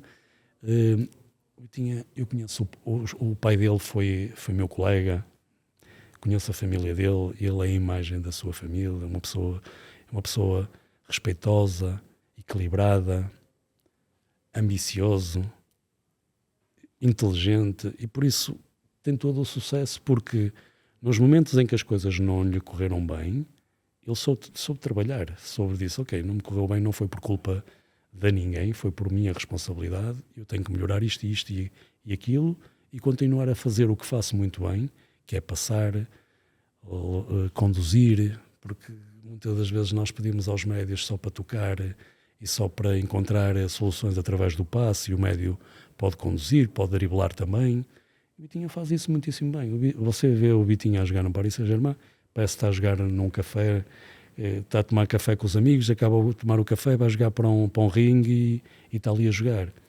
É tudo muito natural dele, ou seja, não é muito cristalizado o jogo dele e queremos que faças isto e ele faz sempre aquilo. Não, simplifica os processos. Sim, tudo. O Borges é um caso diferente, é um miúdo que eu gosto muito inteligente. Depois no campo até nem parece que é tanto inteligente, mas é um jogador que tem capacidade física, aceleração, drible, chegada. E eu lembro-me de um jogo que nós fizemos em Dom Bezal, e eu tirei-o e ele estava chateado e não sei o quê, não sei o que mais, e porque é que eu saio? Eu disse, já falo contigo no final. E estava a jogar o Vitinha e salvo erro o Fábio Vieira também. E o Esteves, que era um jogador que eu também gostava e que gosto, e até que sinto que ele podia fazer uma carreira diferente. E então acabou e nós conversámos um bocadinho. E o Borges dizia, eles não me passam a bola. E eu disse, não, ao contrário, meu. Tu estás a ver as coisas ao contrário, és tu que não lhes passas a bola. Ou seja, eles tocam a bola contigo, tocam e bom, para tu lhes tocares com ele novamente, e tu driblas. Às vezes driblas a preceito, para ir para a baliza, e não te dizemos nada. Mas às vezes driblas ao contrário, driblas para um sítio que não vai trazer vantagem para a equipa, então não são eles que não te dão a bola. És tu que tens que localizar os timings certos para encontrar os teus colegas. Falou ainda agora do Tomás Esteves, apesar da maior parte dos jogadores ter atingido um topo ou estar a dar cartas neste momento, Rodrigo Pinheiro no Famalicão, por que motivo ou porque é que acha que Tomás Esteves não conseguiu seguir também esse rumo de carreira? Sim, depois tem tudo a ver com... ou seja, nós quando analisamos os jogadores, nós temos que conhecê-los muito bem. O Tomás, houve uma altura que havia também um projeto para ele de ele aparecer a jogar como interior, como médio. Ok. O Tomás não é um jogador muito agressivo, não tem as características de ser um jogador muito agressivo, mas é um jogador muito inteligente, é um jogador que passa bem, que dribla bem com a bola junto ao pé. Ou seja, será sempre importante onde ele vai jogar, perante as suas qualidades. Onde vai jogar e em que equipa vai jogar e que proposta tem o treinador para ele. Veja que ele jogou o ano passado, subiu em Itália, e Itália não é nada fácil, não é nada apetecível para as características dele. E já jogou na Championship também, com sucesso, sem sendo também um local ideal para ele poder jogar. Depois, há um outro fator para mim determinante, que é a parte mental do jogador. A parte de quando não jogas, da frustração, como é que ele reage a isso? Eu o Esteves não conheço tão bem, tão pouco tempo, mas o Rodrigo eu conheço bem. O Rodrigo, nós na altura era o Pedro Assis, o psicólogo do clube. O Pedro Assis fazia viagens com ele para Guimarães, porque nós às vezes dizíamos, ele não consegue comunicar connosco, nós não sabemos se ele está satisfeito, se não está, ele é introvertido, não podemos melhorar para ele. Também não só nós fazemos-nos ouvir, mas ele também comunicar connosco para ver as sensibilidades dele. E ele praticamente ia a viagem toda e só dizia, olha, agora vir para Santo Trocato, ou lá que é. E não comunicava, mas isso, ele foi crescendo. E ele passou um ano, salvo era o Mário Silva no ano anterior, que ele não jogou praticamente, e depois connosco ele jogou muito. E ele é muito bom, ele é agressivo, é batuteiro a jogar, ataca bem, defende bem, e possivelmente essas características todas que eu lhe falei, era o jogador ideal para continuar no Porto e possivelmente jogar nessa posição. Mas o Porto também tem outros, e as pessoas que estão à frente do clube também têm opiniões diferentes a nós, e têm que tomar decisões. E o Martinho é um bom jogador também, né? É um jogador mais jovem, e este jogador foi fazer a carreira dele. O Rodrigo foi para um clube fiável, um clube que faz evoluir os jogadores, que tem também, o Famalicão hoje é um clube que se está a tornar importante no futebol português, que trabalha muito bem também a nível de formação, que ainda há poucos anos foi campeão nacional de sub-19, no sub-23 anda sempre também perto de ganhar títulos e a ganhar. Portanto, é um bom desafio, mas esse jogador tem tudo para chegar mais longe, tem tudo para não ficar por ali, porque tem muitas qualidades. Continuou mais alguns anos na formação, até assumir o cargo do Vizela, volta à Primeira Liga 13 anos depois. Porquê este gap tão grande? Eu no meio disto tudo, eu também colaborei com pessoas que eu gosto muito e que foram muito importantes, porque um treinador não é só planeamento, não é só o que sabe do jogo, não é só escolher jogadores, é também comunicação, é também... Eu trabalhei muito tempo com a televisão também nos comentários aos jogos da Primeira e da Segunda Liga, e gostei muito. Encontrei pessoas muito boas também, encontrei o Rui Orlando, o Rodrigo Magalhães, o Ivo, o Carlos Matos Rodrigues, Silvio, pessoas que comentam jogos, mas também que percebem de futebol, também percebem conciliar as duas carreiras. Sim, isso também foi importante para tu estares numa parte em que não deves ser crítico com as pessoas que estão lá, deves falar sobre o que vês e o que pode acontecer ou não, ou o que farias, mas ser responsável também ao ponto de que do lado de duas equipas que estão a jogar, estão dois treinadores também, pessoas que tu deves respeitar. E isso foi muito importante para mim também. Eu gostei muito dessa fase. Depois eu entro primeiro no Marítimo de Sub-23. Nós fazemos um campeonato Sub-23 incrível. Muito bom. O ser treinador no Sub-23 é muito diferente. Tu muitas das vezes, quando tens uma equipa superior à tua, que normalmente é a equipa B, e depois ainda tens uma equipa A, tu muitas das vezes trabalhas com poucos jogadores. Agora, se tu convenceres muito bem os jogadores, essa faixa etária, ainda agora tive a oportunidade de falar sobre isso também, estávamos a debater isso ali um pouco num congresso que se realizou na Lusófona, que é, tu nunca sabes onde é que está a maturidade do jogador, se ele já maturou ou se ainda lhe falta tempo para... E esse escalão de Sub-23 para mim foi muito importante, muito importante, porque havia ali jogadores que ainda tinhas alguma dúvida em relação a eles, não só às características, mas à posição, onde é que ele pode jogar melhor, e que se depois dissipam com esse tipo de torneio. É um torneio em que as equipas são muito ofensivas, em que o jogo é muito apelativo a nível ofensivo. Um nível diferente. Diferente e de qualidade, e eu gostei. E as coisas correram-nos muito bem. Na altura foi o Brigal com o Carlos Pereira que me convidaram para... porque já me conheciam também, eu fui lá jogador.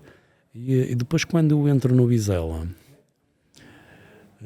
entro com um conhecimento já diferente também, porque já tenho essa abrangência devido ao Porto da formação, de conhecer ali a Sub-23 e a forma como nós estimulamos os jogadores e os influenciamos para eles poderem crescer. E as coisas no Vizela correm muito bem. O Vizela é um clube que eu gosto muito e vou-lhe dizer o seguinte: tem adeptos fervorosos, mas eu nunca encontrei pessoas na estrutura do clube que gostassem tanto do clube como as pessoas que trabalhavam lá. Incrível. E isso muito mérito do antigo treinador. E eu entro na equipa principal. Eu acabo um jogo e tenho uma data de mensagens no telefone, tenho uma mensagem do presidente a dizer que se queria reunir comigo porque tinham dispensado o Álvaro e queriam falar comigo.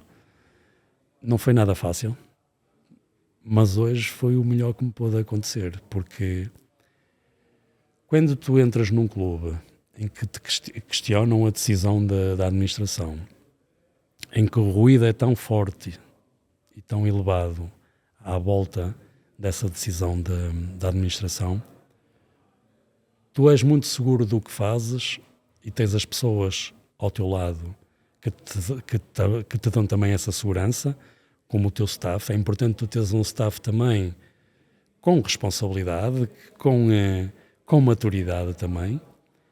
E quando surge essa oportunidade, eu lembro-me que o primeiro treino que fiz no campo número 2 do Vizela, tínhamos 100 adeptos e dos 100 adeptos ninguém gostava de nós, ninguém nos dava uma palavra boa, mas isso é crescimento. E nós, o que é que resolvemos fazer? Eu falei com o meu staff, falámos também com os jogadores que foram importantíssimos.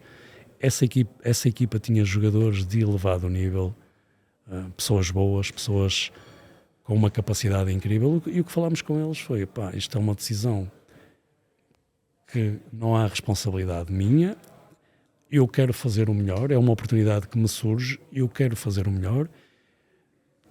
Todos os jogadores que se dão bem com o Álvaro Pacheco devem continuar a dar-se bem, ou então a ajudá-lo mais, porque isto também é uma decisão difícil para ele.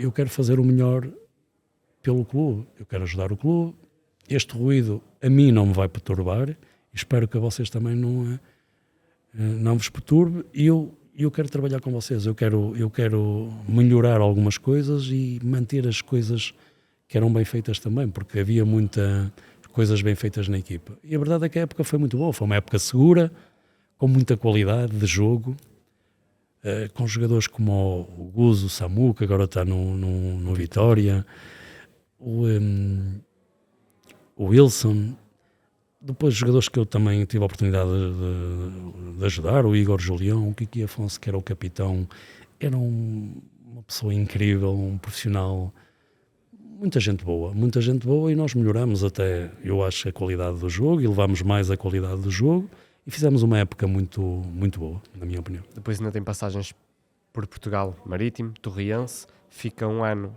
uma pausa, um ano sabático, digamos, e atualmente encontra-se no Ararat, da Arménia. Sim. Como é que surge esta proposta? Foi a única? Ou teve que tomar uma decisão? Como é que isto aconteceu? Não, repare, eu tenho mais um ano de contrato quando terminamos essa parte do Vizela. Há algumas exigências sobre o que queriam fazer para a época seguinte, e nas exigências muitas das vezes não dar poder nas decisões também ao treinador, não concerne aquilo que são as minhas tarefas, escolher o 11, escolher conjuntamente também o plantel com algumas pessoas. Eu abdico de algumas coisas que foram propostas, mas há uma outra que para mim nunca vou abdicar enquanto for treinador, que é eu ter liberdade e autonomia para escolher os jogadores que jogam. Então, há uma ruptura com a estrutura do clube, e eu entro no mercado. E ao entrar no mercado surge também depois uma oportunidade do Marítimo, que é um clube que eu gosto muito. Acho que é um clube que tem um potencial elevado para se tornar um clube dos maiores clubes de Portugal. E a verdade é que é um convite do Tiago Lenho, que era o diretor desportivo do clube. As coisas nós começamos a preparar muitíssimo bem à época, na minha opinião. Há ali uma discrepância entre as nossas decisões e as decisões mais do presidente do clube, que começa a trazer jogadores sem nos consultar. O Tiago Lenho afasta-se um pouco do clube e decide sair, ou seja, o clube entra ali numa onda atribulada, porque tinha vindo de um insucesso grande de perder a primeira divisão e de entrar na Liga 2. Gera-se novamente a possibilidade de eleições. Nós não estávamos a fazer um mau campeonato, estávamos a fazer um bom campeonato. Nós tínhamos 16 jogos, 9 vitórias, portanto, no clube, uma margem, só era assim. E há ali um jogo nos Açores que não nos corre bem. Nós perdemos que foi o campeão esse ano, foi o Santa Clara. Perdemos ali uma conversa entre o presidente, que ao princípio me deu suporte, mas depois, quando viajámos, deixou de ter o suporte que pretendia, e saímos. Entramos logo, passado uma semana, no Torriense também. Tínhamos outras oportunidades. As coisas no Torriense também correram bem. Eu gostei muito de trabalhar no Torriense com os jogadores do Torriense e com as pessoas que lá está. É um clube que tem crescido e vai continuar, na minha opinião, a crescer. Tem pessoas que gostam de futebol, que veem bem também, que escolhem bem os jogadores.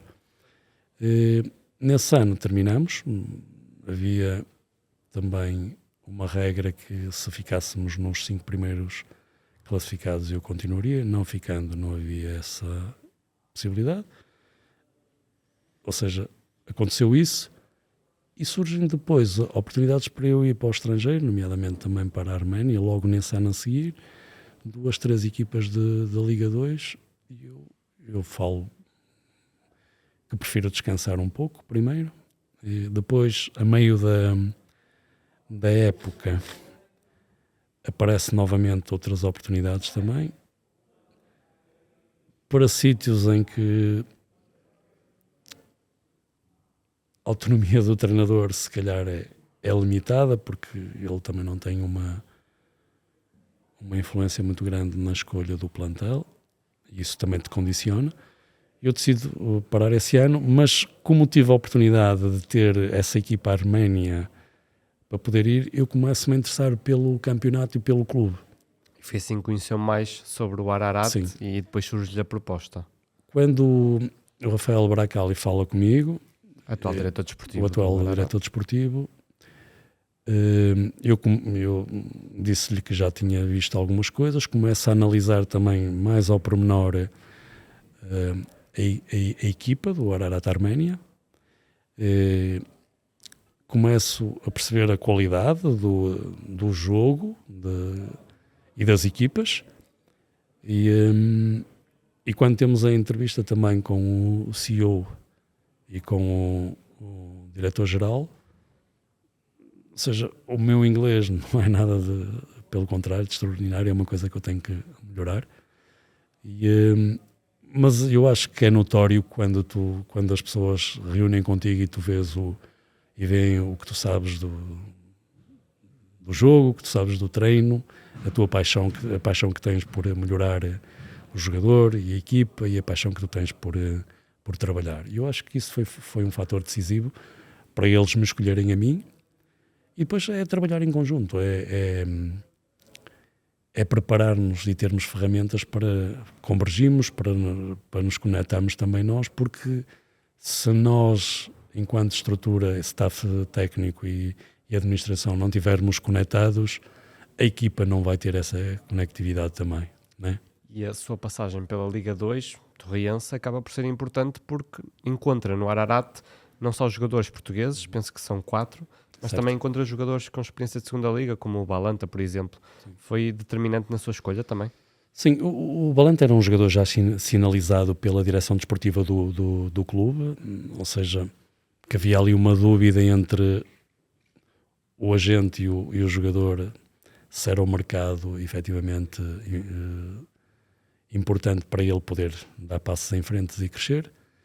Quando eu tenho assegurada a minha ida para o clube, eu falo com ele e aí acho que se consegue resolver essa decisão do jogador aceitar o clube.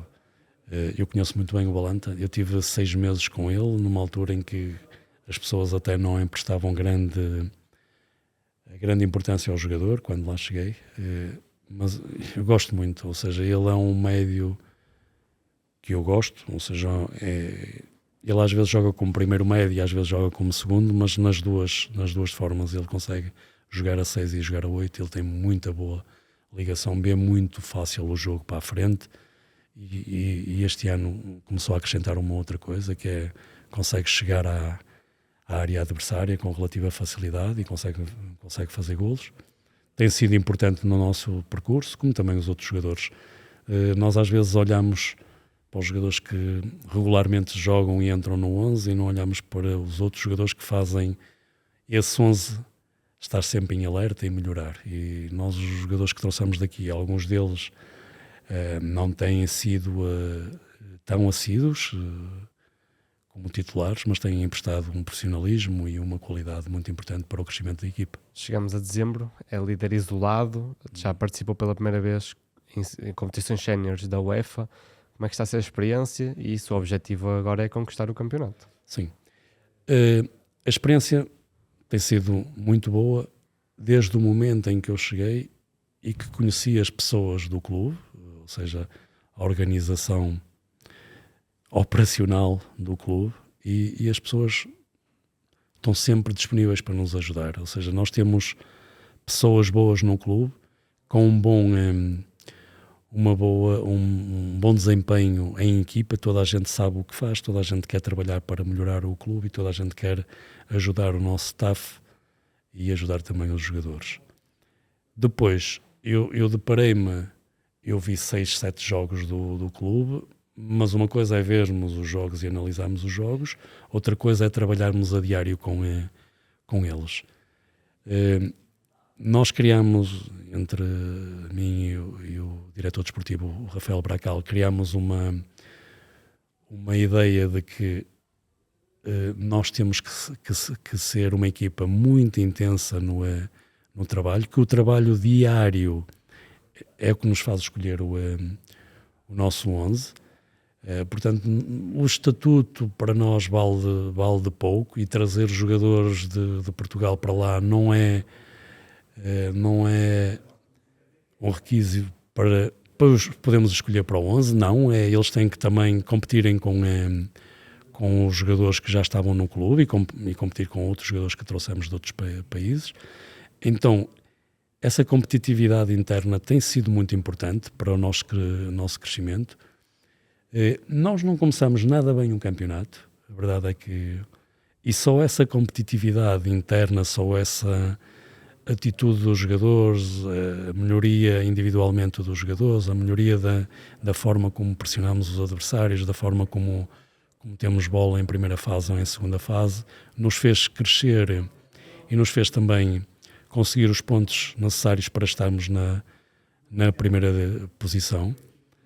Não jogamos contra adversários fáceis. Eu acho que tem 5 equipas na Arménia, na minha opinião, que são competitivas, que são boas, que têm bons jogadores, e que uma delas ainda está na Conference League, o Noah, que tem também orçamentos diferenciados dos nossos, muito mais elevados, e nós estamos lá nesta posição e queremos continuar. Tem a ver com o trabalho da equipa, dos jogadores, tem a ver com o trabalho do clube também, tem a ver com o trabalho do diretor desportivo, do diretor-geral, do CEO do clube, e tem a ver também com o nosso staff. E eu há pouco fazia-te aquela referência que de quando cheguei ao Trofense precisava de gente que acrescentasse. Eu acho que as pessoas que estão comigo hoje no Ararat Arménia são pessoas com conhecimento e com uma maturidade diferente, que abraçaram muito bem esta ideia de chegarmos ao novo país, olharmos para a cultura do país, não abdicamos daquilo que é também a cultura do país e aquilo que é as características do seu jogador do país, e fazemos uns reajustes. Adaptaram-se à realidade que encontraram. Sim, fazemos uns reajustes até em termos de ideia para a prática do jogo evidenciado na competição, e as coisas têm corrido bem. A nível de Conference League, nós tivemos um infortúnio grande, que é que jogamos contra o Sparta de Praga, que é uma equipa normalmente de Champions, porque nós eliminamos, na minha opinião, uma equipa muito boa, a Universidade de Cluj, e depois tivemos dificuldades na segunda eliminatória com o Sparta, que, na minha opinião, é uma equipa que se vai qualificar agora na conferência, mas tem um nível muito alto e que nos foi difícil competir com eles. Agora estamos na pausa de inverno, vai continuar quando o campeonato retomar, e para finalizar eu pergunto-lhe que se vê com bons olhos, sei bem que é a primeira época no Ararat, se vê com bons olhos de um possível regresso a Portugal, e talvez fazendo o ciclo, nunca se estreou pela equipa principal do Porto, se gostava de voltar, se fosse para voltar para Portugal, gostava de assumir a equipa principal do Porto. Não, eu hoje tenho muito mais experiência do que tinha. As minhas emoções hoje também são diferentes. Eu estou a gerir a minha vida profissional de uma forma diferente. Nós às vezes alimentamos sonhos que de momento não é fácil alcançá-los. O que eu quero neste momento é pensar em que quero continuar no primeiro lugar na Arménia. O clube merece, o Ararat Arménia merece, pelas pessoas que tem e pelo profissionalismo do clube, merece que a gente lhe dê esta oportunidade de se poder sagrar campeão novamente, que já foi. E o meu entusiasmo neste momento está em primeiro recuperar novamente a minha equipa para competir de forma forte, segura e com qualidade, porque nós também estamos em primeiros porque fazemos coisas muito bem feitas, porque os jogadores são competentes e não é por nada que temos 6, 7 jogadores na seleção à Arménia. E é o meu grande objetivo no imediato, é eu querer ganhar títulos. O Ararat Arménia deu uma possibilidade de eu me estrear nas competições europeias, também, que era uma coisa que eu nunca tinha feito. E depois, o nosso destino é efetivamente onde as pessoas gostem de nós, onde as pessoas apreciem o nosso trabalho profissional, mas onde apreciem também as nossas características enquanto pessoas, porque depois são estas complicidades que efetivamente tornam um trabalho ter sucesso ou não. E eu acho que eu me ajustei muito bem às pessoas do clube, mas o clube também me recebeu muitíssimo bem. E depois, quando terminarmos a época, teremos tempo para decidir, para avaliar o que fizemos, por onde o clube quer crescer, porque o clube tem esse desejo de crescer mais, de ficar mais tempo nas competições europeias, e para isso também precisa de gente que o conheça e que lhe dê um caminho e lhe tenha uma visão para eles poderem crescer de forma sustentada. Então será uma decisão que só vai ser tomada quando tiver tudo Sim, decidido. Sim. Obrigado, Manuel Tulipa. Foi um gosto. Espero que tenha gostado. Tá, gostei muito. Muito obrigado. Muito obrigado. Obrigado.